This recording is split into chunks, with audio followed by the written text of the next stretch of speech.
Шел по земле 50-й, и только 5-й мирный год.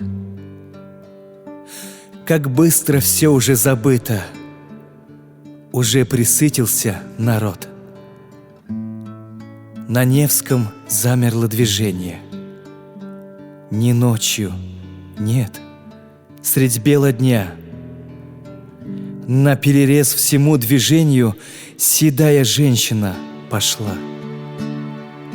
Шагнула, как в огонь, как в бой, как будто телом заслоняла того, кто был не виден всем, но цену гибнущему знала. Схватила прямо из-под колес к лицу, к губам, к груди прижала и на коленях перед ним, как над погибшим, прочитала. И в той дорожной суете она, как на суде, стояла. В ее протянутых руках горбушка черная лежала. Нет, не горбушка, а кусок, обезображенный бездушьем, размятый шинами машин и все забывшим равнодушьем. А женщина держала хлеб и с дрожью в голосе шептала: «Кусочек этот бы тогда, и сына б я б не потеряла. Кусочек этот бы тогда, кусочек этот бы тогда». Кто осквернил, кто позабыл блокады страшные года, кто, бросив на дорогу хлеб, забыл, как умирал сосед. Детей голодные глаза застывшим ужасом в слезах. А Пискаревку кто забыл, или он в родных не хоронил, там вечный молчаливый стон застыл с блокадных тех времен.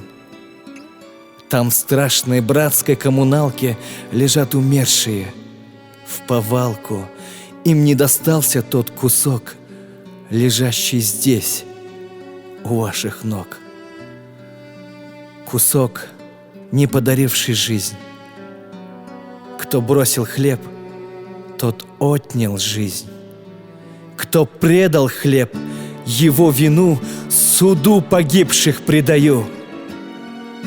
Священный ленинградский хлеб, 125 бесценных граммов, лежит в музее под стеклом, свидетель мужества и славы. На Невском замерло движение. Седая мать, печаль храня, кусок израненного хлеба в руках натруженных несла.